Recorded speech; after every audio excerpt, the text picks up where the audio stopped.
걱정에 대한 아주 오래된 정의가 있습니다. 네, 아마 들어보신 분들도 많이 계실 거예요. 굉장히 오래되었고, 그리고 많은 분들이 이야기했던 정의거든요.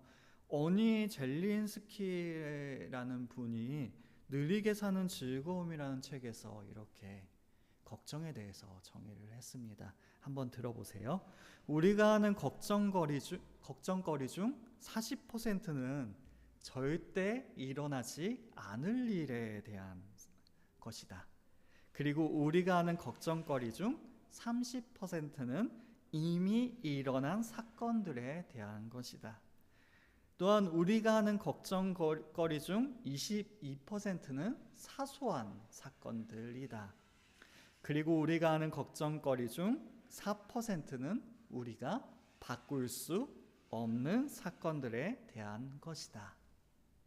이걸 다 합치면 96%가 되거든요. 그 나머지 4%만이 우리가 대처할 수 있는 진짜 사건에 대한 것이다. 조금 감이 오시나요? 네.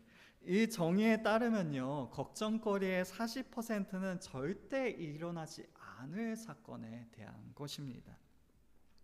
일어나지 않는다는 것은 즉 걱정할 필요가 없는 일에 대한 일들에 대해서 우리 스스로가 걱정을 만들어내서 하고 있다는 거예요. 할 필요가 전혀 없는데도요. 또한 걱정거리의 30%는 이미 일어난 일들에 대한 것이라고 합니다. 이미 일어났다는 것은 우리가 걱정한다고 해서 바꿀 수 있는 일이에요, 없는 일이에요? 네, 없는 일입니다. 이미 일어난 과거는 돌이킬 수도 없고 바꿀 수도 없기 때문에 그 일에 대해선 걱정할 필요가 없는 것이죠. 또한 걱정거리의 22%는 사소한 사건들입니다. 그 일에 대해서 우리는 염려하곤 합니다. 또한 마음 졸이곤 하는 것이죠. 하지만 그 일들은 우리의 걱정만큼 대단한 일들도 아닐 뿐더러 또한 결정적이지도 않습니다. 우리의 그 어떠한 것도 헤집어 놓지 못하는 아주 작은 일들에 대한 것이죠. 그러하기 때문에 그 22%의 일 또한 걱정할 것이 아닌 것입니다. 그리고 걱정거리의 4%는 우리가 바꿀 수 없는 사건입니다.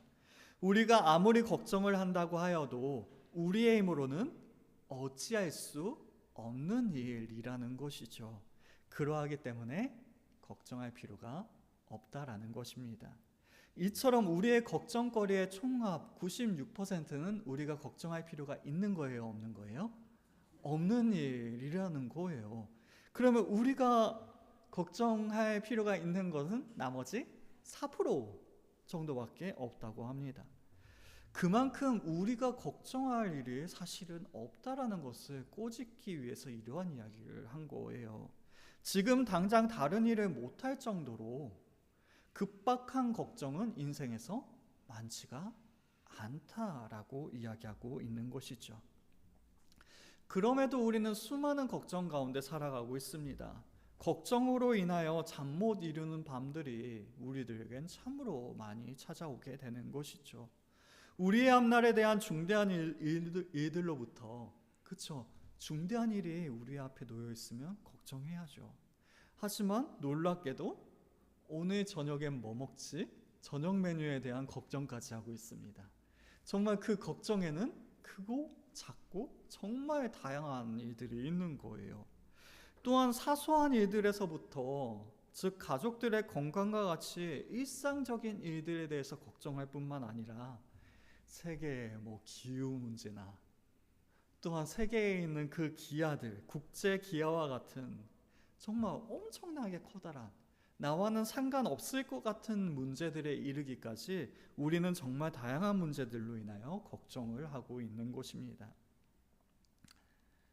네, 사실은 걱정할 필요가 없는데 사서 걱정하는 것들이 너무나도 많다는 것이죠. 그 걱정들을 우리가 하는 이유는 어디에 있을까요? 그것은 바로 불확실성 때문입니다. 불확실성. 발음도 잘 안 되네요. 불확실성. 불확실성이 무엇인가요? 쉽게 이야기해서 우리가 잘 모르기 때문입니다.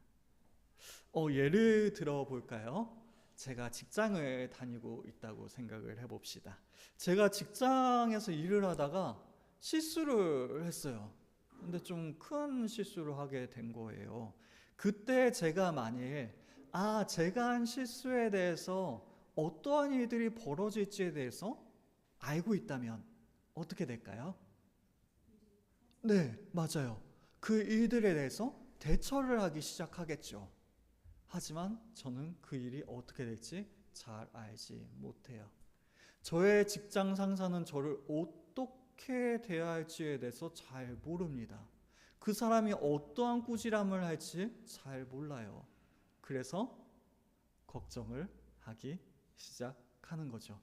또한 그 일이 어떻게 흘러갈지에 대해서 잘 알지 못해요. 그럼 어떻게 될까요? 또 걱정을 하게 되는 거죠. 내가 얼마나 혼나게 될까? 이 일을 통해서 얼마나 많은 손해가 발생하게 될까? 사실 무슨 일이 일어날지에 대해서 잘 알고 있다면 대비를 하면 되는데 그것을 알지 못하기 때문에 걱정만 하고 있는 거죠. 이해가 되셨나요? 걱정의 가장 큰 문제는 무엇이냐면 아무것도 하지 못하게 만드는 것에 있습니다. 네, 왜냐하면 걱정만 하다 보면 아무 일도 할 수 없게 되는 것이죠. 그러한 불확실성은 우리들에게 걱정을 만들 뿐만 아니라 또한 결국에는 궁극적으로는 우리에게 두려운 마음을 가지게 해요. 맞죠? 걱정의 끝은 결국 두려움에 있습니다. 그 실수를 통해서 내가 얼마나 혼날지 두려워요. 그 실수를 통해서 얼마나 많은 손해를 입게 될지 두려워요. 남들에게 손가락질 받을까봐, 또한 나의 사업이 많은 어려움을 당하게 될까봐 결국엔 두려워집니다. 즉, 걱정은 우리를 두려운 마음으로까지 이끌어가는 것입니다. 우리들의 걱정들의 그 수많은 원인들은 두려운 마음과 이어지게 되는 것입니다. 그때 심리학은 우리들에게 이렇게 말할 것입니다. 걱정들에서 벗어나는 방법은 당장 눈앞의 일에 집중하는 것이라고 말입니다. 네, 우리 유미도 저한테 이런 이야기를 정말 많이 해줬어요. 네, 걱정이 들 때는 일단 눈앞에 있는 일에 집중해라. 걱정의 가장 큰 문제가 뭐라고요? 아무 일도 하지 못하게 만드는 것에 있다고 말씀드렸죠. 그러하기 때문에 일단 눈앞에 있는 일에 집중하면 걱정은 어느 정도 사라지게 되어 있다라는 것이 바로 그들의 이야기입니다. 불확실한 일에 대해 우리가 알지 못할 뿐더러 실제로 일어날지 아니할지 못하는 일들에 우리의 마음을 빼앗기는 것이 아니라 지금 당장 눈앞에 있는 일들에 집중해서 아주 작은 일일지라도 그것부터 차근차근 하나씩 해나가게 된다면, 앞서 말씀드렸던 것처럼 직장에서 실수를 했을 때 어떤 일이 일어나게 될지에 대해서 걱정만 하고 있는 것이 아니라 눈앞에 있는 당장의 할 일에 집중하며 조금씩 일 처리를 해 나아간다면 우리의 걱정만큼 커다란 일들이 다가오기 전에 조금씩 문제를 해결해 나아갈 수 있게 되는 것이겠죠. 걱정은 결국 우리를 아무 일도 하지 못하게 만들기 때문에 무엇이라도 해 나아가게 된다면 걱정에서 벗어날 수 있다라는 것이 바로 심리학에서 이야기하는 방법인 것입니다. 그렇습니다. 네, 이 방법은 우리들에게 매우 큰 도움이 됩니다. 심리학이 뭐죠? 결국엔 사람에 대한 연구죠. 그러하기 때문에 그 연구는 우리들에게 굉장히 큰 도움이 돼요. 이렇게 실천을 해보시면 이게 얼마나 우리에게 도움이 되는 방법인지 우리는 바로 알게 되실 것입니다.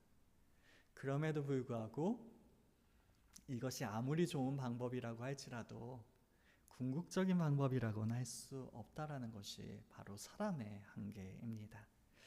우리는 우리의 관심을 잠시 눈앞의 일들로 옮김으로 고민을 벗어나는 것이 우리의 목표가 아닌 것이에요. 우리에게 두려워하지 말라라고 하시는 그분을 우리는 만나야만 합니다. 그냥 단지 눈앞에 있는 일에 집중함으로 걱정에서 벗어나는 것이 아니라, 두려움에서 벗어나는 것이 아니라 우리에게 두려워하지 말라라고 하시는 그분을 우리는 만나야 하는 것입니다. 우리의 모든 고민은 오직 그분 안에서, 하나님 안에서만 해결함을 얻을 수 있기 때문입니다.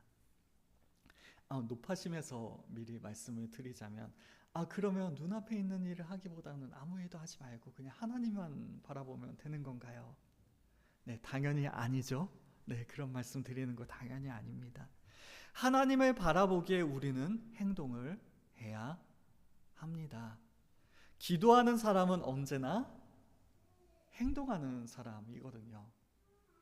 아시죠? 기도하는 사람은 기도만 하고 그 자리에 앉아있지 않습니다. 기도하는 사람은 언제나 하나님께서 허락하여 주신 그 능력으로, 그 능력을 힘입어 행동하는 사람입니다. 우리의 모든 근원은 하나님께 있음을, 그러하기에 세상이 감당하지 못하는 구별된 삶을 살아가야 하는 것이기 때문입니다.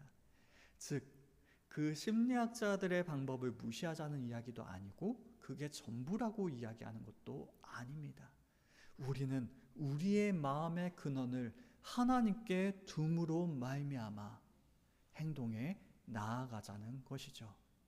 결과론적으로 그들이 말하는 것과 우리의 결론의 모습은 같을 수 있습니다. 하지만 그 시작이 다른 것이죠. 우리는 주님 안에서 시작해 나아가야 하는 것입니다. 그러하게 우리는 하나님의 말씀에 귀를 기울여야 합니다. 우리의 인생을 사랑하시며 또한 사랑으로 돌보아 주시는 그분께서 우리에게 하시는 그 말씀에 우리의 마음을 두어야 합니다. 수많은 걱정들의 가장 깊은 곳까지 해결하실 수 있는 유일하신 그분을 우리는 바라보아야 하는 것이죠. 이사야 41장 10절의 말씀입니다. 두려워하지 말라, 내가 너와 함께함이라. 놀라지 말라, 나는 내 하나님이 됨이라.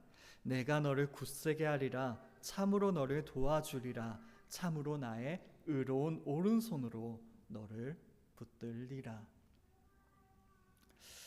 이 말씀을 읽을 때마다 제 수능 보러 가기 전에 저의 은사님께서 이 말씀을 저에게 주셨거든요.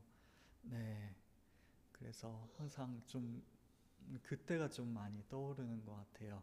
어떻게 보면 인생에서 처음 만나는 가장 큰, 정말 두렵고 떨리고, 수능이 왜 무서운지 아세요? 그냥 시험이니까 떨리고, 그런 줄 알았는데 제가 아이들한테 물어봤거든요.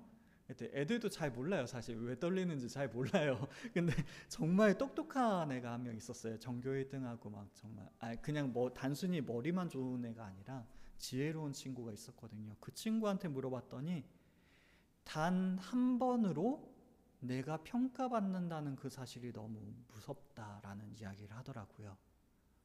진짜 그렇대요. 이게 내가 잘할지 못할지도 잘 모르는데 그 한 번으로 내 수많은 시간들이, 또한 나의 정체성까지도 평가받는 것만 같은 그 상황이 너무나도 두려운 것이 바로 그때였던 것 같습니다. 그때 이 말씀을 그렇죠. 은사님께서 저에게 주셨지만 결국 하나님께서 저에게 들려주고 싶어 하시는 말씀이셨죠. 하나님께서는 저에게, 그리고 우리에게 두려워하지 말라라고 말씀하고 계신 것입니다. 이사야 선지자는 하나님께서 자신의 사랑을 나타내셨던 수많은 축복들을 기억하라라고 우리에게 이야기하고 있어요.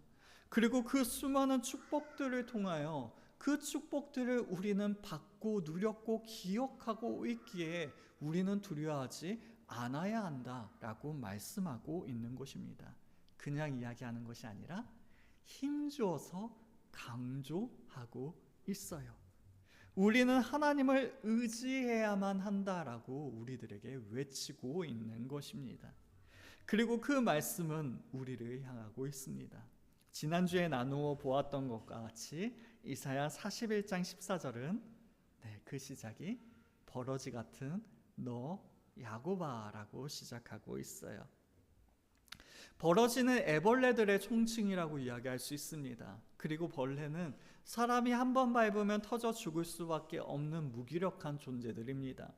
벌레라고 말할 정도로 눌려있던 이스라엘 백성들, 고통과 무기력함, 비참한 가운데 머물고 있었던 그 하나님의 백성들, 그것들에 사로잡혀 있는 주님의 백성들에게 이 말씀을 하고 계신 것입니다. 마치 인생의 어려움을 만났을 때 두려움과 걱정에 눌려있던 우리의 마음처럼 그러한 마음을 가지고 있는 모든 이들에게 하나님께서 말씀하고 계신 것이죠. 고통과 무기력, 비참함 속에 있는 이스라엘 백성들에게 하나님께서는 다시 한번 말씀하고 계십니다. 지난주에 나누었던 41장 9절의 말씀입니다.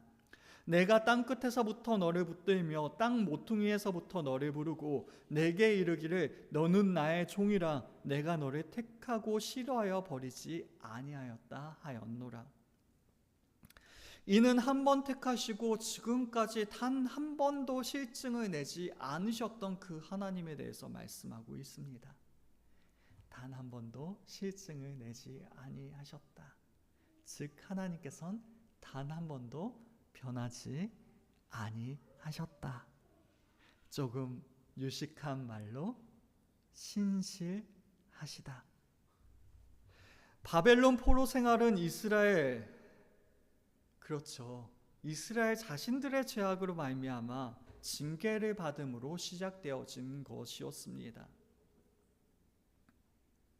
그럼에도 하나님께서는 이스라엘 백성들과 함께 하실 것이며 또한 함께 하셨습니다.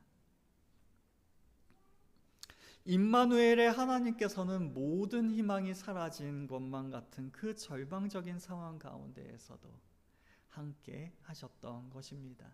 심지어 범죄하여 징계 가운데 처하여 있는 그 사람들조차도 하나님께서는 싫어하여 버리지 아니하셨던 것입니다. 그렇습니다. 하나님께서는 한 번 택한 사람은 결코 버리지 아니하십니다. 심지어 범죄하여 징계에 처한 중에도 그들과 함께 하시어 그 백성들과 고통을 나누시는 자비로우신 분이십니다. 버러지와 같은 인생도 아무리 죄 많은 인생도 버리지 아니하십니다. 저의 소망은 여기에 있어요. 우리가 죄를 짓더라도 하나님께서는 우리를 버리지 않으십니다. 그럼 죄 짓고 살아도 괜찮나요? 아니요. 그 이야기가 아니라요. 왜냐하면 청소년 사역을 하다 보면요. 그래도 청소년 때까지는 순수해요, 애들이. 네. 진짜 말 안 듣는데요. 네, 그래도 순수해요. 하지만 안타까운 것은 이제 청년이 되면서 대학을 가고 그때부터 본격적으로 세상이 뭔지 알기 시작하거든요. 그러면서 대부분 교회를 떠납니다. 그리고는 오랫동안 돌아오지 않는 경우도 정말 많고요. 네, 그쵸. 하나님을 떠났어요. 그런데 오늘 말씀은 뭐라고 이야기하세요? 싫어하여 버리지 아니하였노라. 심지어 하나님을 떠나도 하나님께서 버리지 않으십니다. 네, 그 소망이 없으면 우리는 신앙생활을 할 수가 없겠죠. 저희 집에도 하나님 탕자 한 명 있는데 하나님께서 버리지 않으시고 반드시 되찾으실 거라고 저는 믿어요. 우리 또한 마찬가지입니다. 죄 중에 가장 큰 죄가 하나님을 떠난 것이겠죠. 그럼에도 불구하고 하나님께서는 절대로 버리지 아니하십니다. 우리의 죄 많은 모습에도 불구하고, 심지어는 하나님의 마음에 그 못 박는 그 수많은 상황들에도 불구하고 하나님께서는 우리를 버리지 않으세요. 하나님께서는 마치 우리들에게 이렇게 말씀하시는 것 같아요. 너의 모습이 어떠하든지 나는 너를 버리지 않아 라고 말입니다. 우리의 모습이 아무리 죄로 얼룩져 있더라도, 수많은 죄로 말미암아 우리가 아무리 볼품이 없을지라도, 마치 버러지와 같을지라도 하나님께서는 우리를 버리지 않으신다라고 말씀하고 계시는 것입니다. 우리는 확신해야 합니다. 우리의 죄가 하나님의 사랑을 바꿀 수 없다는 그 사실을 말입니다. 이해되시나요? 우리의 죄가 하나님의 사랑을 바꿀 수 없습니다. 이건 진짜 경이로운 일인데요. 하나님은 적당히 신실하신 분이 아니라는 이야기를 하고 있는 거예요. 우리가 범죄할 때 하나님께서 우리를 미워하시고 막 변하셔서 막 갑자기 뿔나셔가지고, 그런 하나님이 아니라는 거예요. 끝까지 신실하시고 우리가 하나님의 마음을 아프게 하는 그 순간에도, 심지어 하나님을 떠나 멀리 떠난 그 상황 가운데서도 하나님께서는 여전히 그 사랑을 거두지 않으세요. 여전히 변하지 아니하시고 우리를 버리지 아니하시는 것입니다. 예전에 저를 가르쳐 주신 교수님께서 이런 이야기를 하신 적이 있으세요. 그분께서 기차를 타고 여행을 가고 계셨는데요. 가다가 이제 맞은편 저쪽에 할아버지와 어떤 어린 손녀가 함께 가고 있는 모습을 보았다고 합니다. 긴 여행을 하는 동안 손녀는 할아버지의 무릎 위에 앉아서 막 이래저래 장난을 치고 놀고 있었다고 해요. 그러다가 사건이 발생했다고 합니다. 손녀가 할아버지의 뺨을 진짜 후려쳤대요. 정말 너무 깜짝 놀랄 만큼 세게 때렸다고 합니다. 그 모습을 본 교수님은 깨달으셨다고 해요. 우리가 하나님의 뺨을 때려도 우리는 하나님의 품 안에 있구나라는 사실을 말입니다. 소녀는 할아버지의 뺨을 때렸죠. 근데 여전히 어디에 있어요? 할아버지의 무릎 위에 있었던 거예요. 아마도 그 소녀는 내가 할아버지를 이길 수 있다라는 생각에, 그러한 착각에 빠져 있을 수도 있어요. 그리고 장난을 쳤을 수도 있습니다. 하지만 여전히 할아버지의 무릎 위에 있는 것이에요. 우리 또한 하나님을 배반하고 범죄하여 하나님의 마음을 아프게 할 수도 있습니다. 하지만 그때에도 우리는 여전히 하나님의 품 안에 있는 것이에요. 우리는 착각하지 않아야 합니다. 얼마나 크고 놀라운 죄를 지었길래 하나님의 사랑보다 그 죄가 더 커서 하나님의 사랑에서 끊어진다고 생각하는 것일까요? 내가 죄를 지었으니 더 이상 하나님께 사랑받지 못하겠구나. 네, 착각하지 않으시길 원합니다. 하나님의 사랑보다 더 큰 죄는 있을 수가 없어요.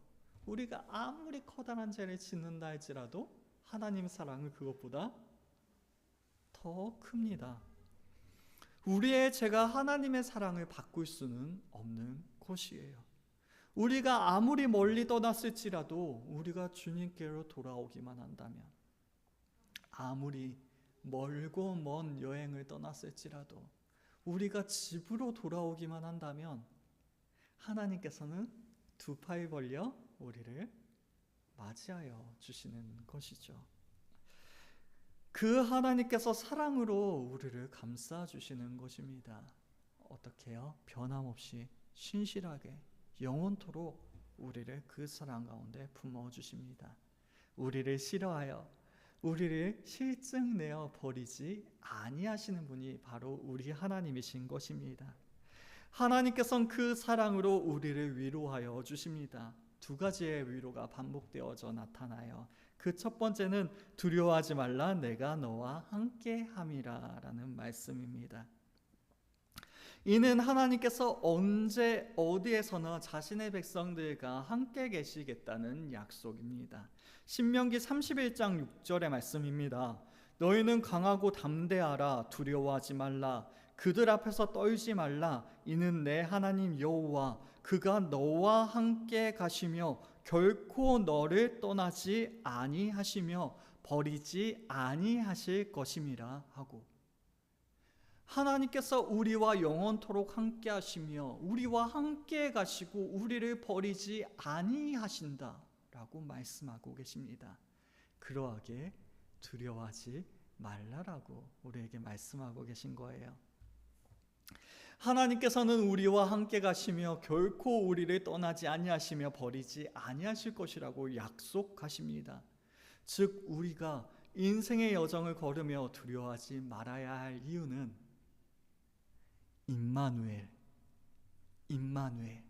임마누엘이 무엇이죠? 하나님께서 우리와 함께 하신다. 하나님께서 우리와 함께 하시기 때문에 우리는 두려워하지 않아야 하는 것입니다. 하나님께서는 자신의 백성들이 처한 어떠한 상황 가운데에서도 그 백성들이 누구죠? 우리와 나와 함께 하십니다. 특별히 우리가 처한 상황이 고난의 현장이라면 하나님께서는 더욱 우리와 함께하여 주십니다. 혹여라도 평안할 때만 혹은 일이 잘 풀릴 때만 하나님께서 함께하시어 우리가 하나님 안에 있다라고 생각하고 있다면, 그리고 어려움을 당할 때에는 버림받은 것이라고 우리가 잘못 생각하고 있다면 우리의 생각을 돌이켜야 합니다. 왜냐하면 하나님께서는 그 생각을 바꿔주고 계시기 때문입니다. 결코 너를 떠나지 아니하며 버리지 아니하실 것이라고 힘주어 말씀하고 계신 것입니다. 우리의 잘못된 관념들을 바로잡아 주고 계신 것입니다. 때때로 우리는 사업이 번창하고 하는 일이 계획대로 술술 잘 풀리고 슬픔과 눈물이 없는 행복하기만 한 인생을 살아갈 때에만 하나님께서 함께하여 주시는 것이라고 생각하곤 합니다. 하나님께서 함께 하시기에 모든 것이 잘 되어야 한다라고 생각하기 때문입니다. 하나님께서 나와 함께 하신다면 모든 일들이 잘 풀려야지, 내가 왜 어려움을 당하겠냐라고 생각하고 있는 것이죠. 하지만 하나님께서 함께 하심으로 잘 되는 것은 그런 잘됨과는 사뭇 다른 것입니다. 하나님의 입장에서 잘 되는 건 우리의 생각과 좀 다른 것 같아요. 우리의 생각에 잘됨은 내 인생이 술술 잘 풀리고 많은 부귀를 얻고 명성을 얻고 승승장구하는 것이 우리의 생각에 잘 되는 것이지만, 하나님 입장에서의 잘됨은 그러한 것들이 아니라 주께로 가까이, 하나님께로 더욱더 가까이 나아가는 인생이 바로 잘 되는 것임을 우리에게 말씀하고 계신 것이죠. 우리가 비록 어려움을 겪지만 그 어려움으로 인하여 하나님께 기도할 수 있다면 이건 잘 되는 인생이에요? 잘 안 되는 인생이에요? 잘 되는 인생이에요. 하지만 우리가 생각할 땐 잘 안 된다고 생각을 하겠죠. 왜요? 기도하는 그 일에 우리는 집중하는 것이 아니라 어려움에 집중하기 때문입니다. 하지만 하나님께서는 우리가 주님께로 가까이 나아가는 일에 집중하고 계세요. 반대로 우리가 부자가 되고 잘 풀리는 인생을 살아감으로 하나님을 의지하지 않는다면 이건 잘된 인생이에요? 잘 안 된 인생이에요? 네. 너무 1차원적으로 막 이야기하고 있지만 우리의 원리를 바로 세우자는 이야기입니다. 그것은 잘 안 되는 인생입니다. 즉 하나님께서 함께 하심으로 잘 되는 것은 나의 사업이 폭풍같이 성장하고 남들이 부러워할 만큼 모든 일들이 술술 풀리는 것이 아니라 비록 더디고 어려울지라도 그 안에서 하나님을 바라보며 더욱 가까이 나아갈 수 있다면 그것이 잘 되는 인생인 것입니다. 감이 좀 오시죠? 네. 이러한 시선으로 우리의 지난 날들을 돌이켜 봅시다. 수많은 어려움들이 있었죠. 수많은 아픔들이 있었습니다. 때로는 하나님 도대체 어디 계십니까? 라고 질문했던 수많은 일들도 우리들에게 있어요. 나의 어려움 때문에 그 어려움을 바라보며 하나님께 이렇게 이야기했지만 하나님의 시선은 어땠어요? 언제나 우리와 함께 하시며 하나님께로 더욱더 가까이 이끌어 가셨던 것이죠. 즉 우리가 하나님께서 이 순간만큼은 나와 함께하고 계시지 않다라고 생각하는 그 순간마저도 하나님께서는 우리와 함께 하셨습니다. 하나님께서는 우리를 단 한 번도 떠나신 적이 없으셨던 것입니다. 우리를 버리신 적이 단 한순간도 없으셨던 것입니다. 이 사실을 깨달아 알 수 있는 은혜가 우리들에게 임하길 원합니다. 그렇습니다. 하나님께서는 우리들이 언제 어느 곳에서 어떠한 상황에 처해 있든지 임마누엘의 은혜로 우리와 함께하여 주셨습니다. 우리를 붙들어 주셨습니다. 누군가 나와 함께한다는 것만큼 위로가 되는 일이 우리들에게 있겠습니까? 하나님께서는 지금도 우리와 함께하시며 우리를 위로하고 계신 것입니다. 두 번째 위로는요, 놀라지 말라 나는 내 하나님이 됨이라 라는 말씀 속에 있습니다. 여기에서 쓰인 하나님이라는 이 단어는요, 엘로힘이라는 단어예요. 우리 많이 들어보셨죠? 엘로힘. 이 엘로힘이라는 호칭은요, 하나님의 창조주 되심을 나타낼 때 쓰이는 단어가 바로 엘로힘입니다. 창조주가 의미하는 것이 무엇인가요? 하나님의 전지, 전능하심. 이 세상을 만드실 수 있으실 만큼 그분이 하나님이신 것처럼 하나님의 전능하심, 그 능력이 풍성하심을 이야기할 때 엘로힘이라는 단어를 사용합니다. 하나님께서는 온 우주를 창조하신 분으로 만유보다 크신 분이신 것이죠. 그 하나님이 나는 내 하나님이 됨이라 라고 말씀하고 계세요. 누가요? 하나님이 나는 내 하나님이 됨이라. 하나님 스스로가 내가 너의 하나님이다 라고 정의하고 계시죠. 하나님께서는 자신을 우리들의 하나님으로, 고난 중에 처한 자신의 백성들과 함께 하시는 분으로, 우리들과 긴밀한 언약 관계를 소유하신 분으로 소개하고 계신 것입니다.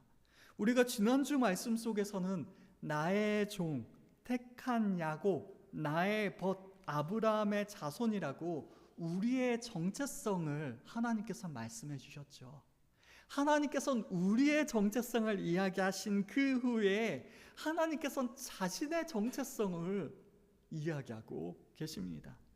그게 뭐라고요? 나는 내 하나님이라고 말입니다. 하나님께서는 스스로 자신의 정체성을 이야기하시는 거예요. 나는 너의 하나님이다 라고 말입니다. 놀라운 사실은 여기에 있어요. 하나님의 이러한 선언은요, 이 선언 그 자체가 하나님께는 비하가 되기 때문입니다. 비하가 뭔가요? 낮추어지는 것. 고대 시대의 전쟁은요, 국가 간의 싸움을 넘어서요, 각자가 섬기는 신들의 싸움으로 여겨졌습니다. 전쟁의 승리는 곧 내가 섬기는 그 신이 너가 섬기는 그 신보다 더 세다, 더 강하다, 더 능력이 있다 라는 것을 나타내는 것이었습니다. 패배한 신은 당연히 어떻게 될까요? 업신여김을 당하고 너 신보다 우리 신이 더 약한가 봐, 멸시를 당하고 모욕을 당하게 되는 것입니다. 안타깝게도 나는 내 하나님이라고 말씀하시는 그 이스라엘 백성들의 역사는 어떠하였나요? 스스로의 죄 때문에 멸망을 당한 민족이요, 전쟁에서는 처참하게 패배를 하였을 뿐만 아니라 포로로까지 끌려갔던 민족이 바로 이스라엘 백성들이었습니다. 그런 사람들을 향해 나는 내 하나님이라고 말씀하시는 것은 하나님 스스로에 대한 다른 이들의 손가락질을 하나님께서 개의치 않으신다는 이야기가 돼요. 왜요? 나는 내 하나님이라고 이야기하는 것은 결국 패배한 자들의 신, 포로로 잡혀가는 민족들의 신, 흉악한 죄를 지은 사람들의 신이 되는 것입니다. 이건 마치요, 막 씻을 수 없는 죄를 지은 범죄자의 가족들까지도 낙인이 찍혀지는 것과 마찬가지예요. 그런 이야기 하죠. 살인자의 부모, 도둑놈의 자식. 부모가 잘못했나요? 아니요. 자식이 잘못했나요? 아니요. 그들과 가족이라는 이유만으로도 낙인이 찍혀집니다. 그런데도 하나님께서 뭐라고 이야기하세요? 나는 내 하나님이라고 말씀하십니다. 이토록 죄인들과 하나님께서는 자기 스스로가 연관을 짓고 계세요. 남들은 손가락질할 수 있습니다. 패배자들의 하나님이라고요. 그럼에도 불구하고 하나님께서는 이 말씀을 하시는 일에 주저함이 없으십니다. 주저함이 없으세요. 우리 하나님께서는 어떠한 분이십니까? 이사야 42장 8절의 말씀입니다. 나는 여호와니 내 이름이라. 나는 내 영광을 다른 자에게, 내 찬송을 우상에게 주지 아니하리라. 내 영광을 다른 자에게, 내 찬송을 우상에게 주지 아니하시는 분이 바로 우리 하나님이십니다. 그럼에도 스스로 자신을 비하하십니다. 왜요? 우리를 위해서, 우리와 연관이 있음을 나타내기 위하여. 왜 그러실까요? 사랑 말고는 도저히 설명을 할 수가 없어요. 사랑 말고는요. 물론 요즘 시대에는 부모와 자식의 연을 끊는 경우들이 굉장히 많이 있습니다. 그럼에도 그렇다고 할지라도 그렇게 하지 않는다면, 그러한 이유가 충분히 있음에도 그 연을 끊지 않는다면 그것은 바로 사랑 때문일 것입니다. 비록 씻을 수 없는 죄를 지은 그 아이의 부모가 됨으로 나에게 낙인이 찍힌다고 할지라도 어쩌겠습니까? 그 아이가, 그 아들이, 그 딸이 나의 아들이요 나의 딸인데 어떻게 하겠습니까? 내가 사랑하는 사람인데 그 낙인이 두렵겠습니까? 사탄은 하나님 앞에서 우리를 참소합니다. 하나님 보십시오. 저자는 씻을 수 없는 죄를 지은 자입니다. 하나님의 영광과는 그토록 고귀한 거룩과는 어울리지 않는 사람입니다. 저자와 얽힌다면 하나님도 죄인들과 연관되어지는 사람이 되어질 것이며, 저자와 얽힌다면 하나님도 그 명예를 실추하고 말게 되실 것입니다. 라고 말입니다. 이 사탄의 참소가 맞는 말이에요? 틀린 말이에요? 너무 맞는 말이죠. 우리는 너무 죄인입니다. 하나님의 영광과는, 그 거룩하신과는 너무나도 어울리지 않는 정말 처참하리만큼 죄인입니다. 사탄의 이 말들이, 이 고발이 정말 반박조차 할 수 없을 만큼 우리들은 죄인인 것이에요. 그럼에도 하나님께서 말씀하십니다. 내가 그 사람의 하나님이다 라고 말입니다. 그 이야기가 무엇이에요? 내가 너를 사랑한다. 하나님께서는 우리를 대신하여 자신의 독생자를 내어주신 그 사랑으로 우리를 외면하지 아니하십니다. 우리를 버리지 않으세요. 언제나 변함없이 우리의 하나님이 되어주시는 것입니다. 심지어 하나님의 영광에 위배될 것만 같은 그 순간까지도 외면하지 않으세요. 이처럼 하나님께서는 스스로를 우리들의 하나님으로 우리들과 영원히 함께 하시는 분으로 소개하고 계십니다. 그리할진대 하나님께서 고난의 자리에 앉아있는 그 백성들을 내버려 두시겠습니까? 그것은 상상조차 할 수 없는 일입니다. 결코 일어나지 않을 일입니다. 오히려 하나님께서는 더 적극적으로 당신의 백성들에게 보호와 안위를 약속하시는 분이신 것이죠. 내가 너를 굳세게 하리라 라고 우리에게 말씀하십니다. 문자적으로는 내가 너를 강하게 하였다라는 의미가 됩니다. 즉 육체적으로나 정신적으로 매우 강한 상태, 영육간에 강하게 하실 것임을 하나님께서는 약속하고 계신 것입니다. 우리가 연약할 때에도, 우리가 흔들릴 때에도, 우리가 낙심할 때에도 하나님께서는 변하지 아니하시고 여전히 우리와 함께 하시며 우리를 붙잡아 강하게 하여 주실 것이라고 말씀하고 계신 것이죠. 또한 참으로 너를 도와주리라 라고 말씀하고 계십니다. 이 표현은 성경에서 주로 물신 양면으로 궁핍한 자를 도우며 그 모든 필요를 채워준다는 의미로 사용되곤 합니다. 하나님께서는 우리의 모든 필요를 아시고 그 모든 것들을 충족시키실 것임을 우리에게 말씀하고 계신 것입니다. 그냥요? 아니요. 참으로요. 참으로 우리의 모든 필요를 충족하여 주실 것이라고 강조하여 말씀하고 계십니다. 그리고 마지막으로 참으로 나의 의로운 오른손으로 너를 붙들리라 라고 말씀하고 계십니다. 오른손은 축복을 베풀 때 사용하는 손입니다. 구약 성경에서는 오른손을 축복과 힘, 은총이 주어지는 통로로 여겨졌기 때문입니다. 특별히 오른손이라는 표현이 하나님과 관련하여 사용되는 경우에는 하나님의 전능하심, 그분의 능력과 권능을 나타내 보여주심을 상징하는 것이 되어집니다.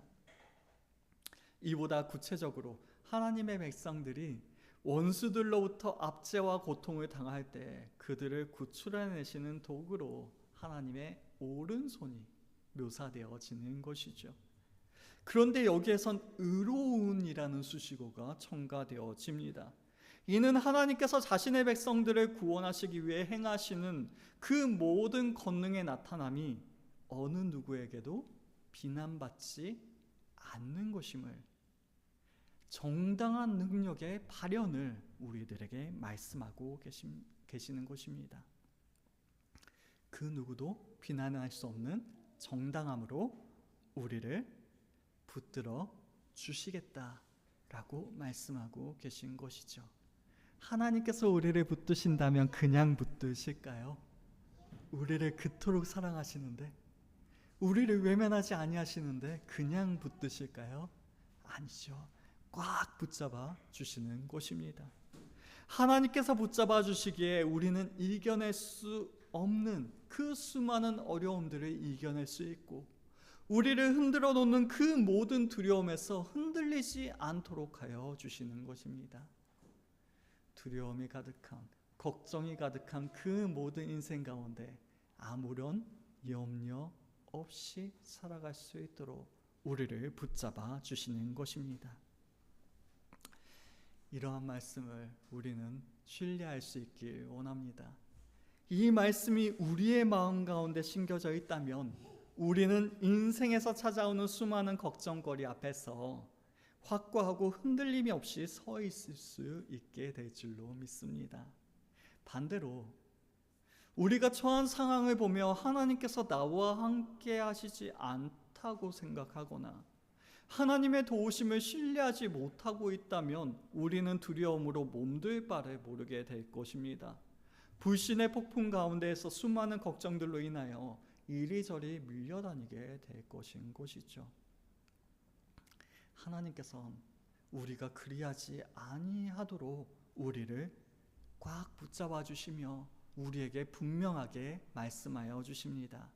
두려워하지 말라라고 말입니다. 인생의 어떠한 공격이나 폭풍우도 우리를 삼키지 못할 것임을, 하나님께서 우리를 지켜주실 것임을 우리에게 말씀하여 주시는 것입니다. 그러하기에 우리는 어떻게 될까요? 흔들리지 않게 되겠죠. 걱정하지 않게 되겠죠. 염려하지 않게 되겠죠. 그럼에도 이사야는 다시 한번 하나님을 바라보라고 이야기합니다. 이 결과론적인 일이 우리의 전부가 아니라고 말이죠. 이 말씀이 강조하고 있는 바는요, 우리들이 어떠한 두려움도 전혀 없이 담대하게 서 있다라고 말씀하고 있지 않습니다. 그 이야기가 무엇이냐면요, 여전히 우리의 마음속에는 걱정과 낙담과 여러 가지 방식의 불신앙의 유혹이 여전히 있는 것임을 우리에게 말씀하고 있는 것이에요. 그게 바로 우리의 현실이라고 말이죠. 이 말씀이 이제 주어졌으니 나는 더 이상 두려워하지 않겠구나. 아니에요. 이 말씀이 나에게 주어졌으니 나는 더 이상 걱정할 것이 없겠구나. 아니라는 이야기입니다. 여전히 우리는 수많은 염려 가운데, 수많은 아픔 가운데, 수많은 두려움 가운데 살아갈 것임을 우리에게 말씀하고 있는 것입니다. 그렇다면 바뀐 건 하나도 없네요. 아니요. 이 말씀이 강조하고 있는 것은 무엇이냐면 하나님을 바라보라고 우리에게 끊임없이 이야기하고 있는 거예요. 우리는 여전히 낙담하지만, 우리는 여전히 연약하지만, 우리는 여전히 흔들리고 걱정하고 염려하고 두려워하지만, 우리가 능히 이겨낼 수 있을 만큼 하나님께서 확실하게 우리를 붙들고 계시다. 그 사실을 우리에게 말씀하고 있는 것입니다. 하나님께서 그 자녀들을 여전히 붙들고 계시다. 우리를 싫어하여 버리지 아니하시고 여전히 변함없이 우리와 함께하고 계신다라는 그 사실을 우리에게 말씀하고 있는 것입니다. 하나님께서 우리와 함께 하시며 우리의 구원을 여전히 그리고 지금도 돌보고 계신다라는 사실을 우리에게 말씀하고 계신 것이에요. 조금 더 쉽게 이야기하자면 말씀이 주어진다고 해서 우리가 변하지 않게 되는 것이 아닙니다. 변함없으신 그 하나님께서 지금도 변함없이 우리를 붙들고 계시기에, 그 하나님께서 여전히 신실하시기에 우리는 승리할 수 있다라고, 두려워하지 않을 수 있다라고 우리에게 말씀하시는 거예요. 아시겠죠? 걱정해도 되나요? 네, 돼요. 괜찮습니다. 자꾸 내가 걱정이 드는 거 보니 내가 진짜 형편없는, 그건 맞는 이야기긴 하지만 어쨌든 네, 하나님께서 나를 미워하시겠구나. 이 믿음 없는 거 보고 하나님께서 정말 나를 버리시면 어떡하지? 이런 걱정을 할 필요가 전혀 없다라는 말씀을 드리고 있는 거예요. 우리는 여전히 연약하게 두려워하고 여전히 연약하게 걱정을 합니다. 그럼에도 불구하고 하나님께서는 변하지 아니하시고 우리를 붙잡아 주신다. 그 사실을 우리에게 말씀하고 계시는 것입니다. 하나님께서는 염려하고 걱정하는 우리들에게 지금도 말씀하고 계세요. 두려워하지 말라. 내가 너와 함께 함이니라. 놀라지 말라. 나는 내 하나님이 됨이니라 라고 말입니다. 바라옵고 원하는 것은 이 말씀을 신뢰함으로 변함없이 우리를 붙잡아 주시는 그 하나님을 의지할 수 있는 우리 모두가 될 수 있길 원합니다. 말씀을 준비하면서 옥하는 목사님의 설교를 듣게 되었어요. 진짜 옥하는 목사님 진짜 너무 놀라워요. 들을 때마다 정말 너무 놀라는데요. 도대체 몇 년을 앞서 사신 건지 지금 제가 깨닫고 있는 그 내용들을 벌써 20-30년 전에 이야기하셨더라고요. 진짜 너무 많이 놀랐습니다. 그 목사님께서 하시는 이야기가 뭐냐 하면요, 하나님은요 막연합니다. 맞나요? 네, 그러면서 성가대한테 물어보시더라고요. 하나님 막연하게 느껴지냐고. 그랬더니 아무도 대답을 못하는 거예요. 그쵸, 당연하죠. 교회 다니면서 하나님 막연하다고 이야기하면 어떡해요. 그때 목사님이 이야기하시는 거예요. 괜찮다고 솔직하게 이야기하라고, 쫓아내지 않는다고. 네. 그러면서 하시는 이야기가 하나님은 눈에 보이지 않기 때문에 막연한 게 당연하다고요. 우리들에겐 하나님께서 함께 하신다고 하시는데 그게 막연할 수밖에 없다고요. 왜냐하면 우리의 눈에 보이지도 않고 우리의 피부에 느껴지지도 않기 때문에. 그러면요, 지금까지도 우리의 눈에 보이지 않으셨던 그 하나님이 앞으로는 우리의 눈에 보이시나요? 아니죠. 지금까지 막연했던 것처럼 앞으로도 막연할 것이 당연합니다. 그것이 이 땅에서의 우리의 삶이라는 거예요. 그러면 우리는 어떻게 해야 되나요? 네, 그 이야기를 하시는 거예요. 마치 우리가 결혼을 했을 때 처음엔 어색하지만 서로 맞춰가면서 서로를 알아가는 것처럼 우리도 하나님이 막연하지만 그 하나님께서 나와 함께 하신다는 것을 점점 알아가고 점점 그 안으로 들어가야 하는 것입니다. 어떻게 해요? 네, 방법이 없습니다. 말씀 읽고요, 기도하는 것 말고는 방법이 없습니다. 그렇게 되면 어떻게 되나요? 우리의 신앙생활을 계속해 나아가면 그 막연하던 하나님이 점점 막연하지 않게 됩니다. 이 하나님의 말씀, 두려워하지 말라 내가 너와 함께함이니라, 놀라지 말라 나는 내 하나님이 됨이니라, 이게 우리들에겐 막연할 수밖에 없습니다. 하지만 그 하나님을 알고 그 하나님의 말씀을 가까이 하고 더욱 주님께로 가까이 나아가게 된다면 이 말씀은 우리의 삶 속에서 살아있는 말씀이 되어져요. 어느 순간 선명하게 그리고 뚜렷하게 확실하게 우리들에게 주어지게 되는 것입니다. 그렇습니다. 하나님께서는 지금까지도 우리를 도와주셨고요, 지금도 우리를 돕고 계시고 앞으로도 우리를 도와주실 것입니다. 우리는 그 사실을 확신해 나아가는 방법들을 훈련해야 하며 또한 그 사실을 우리의 마음에 새겨 나아가야 합니다.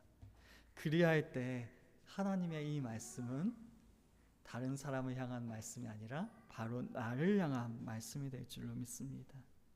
두려워하지 말라라는 이 말씀이 누구에게? 나에게. 나는 내 하나님이 됨이라, 이 말씀이 나에게. 우리가 징계를 받는 순간에도 그 어떠한 어려운 가운데 있는 그 순간에도 이 말씀이 나에게.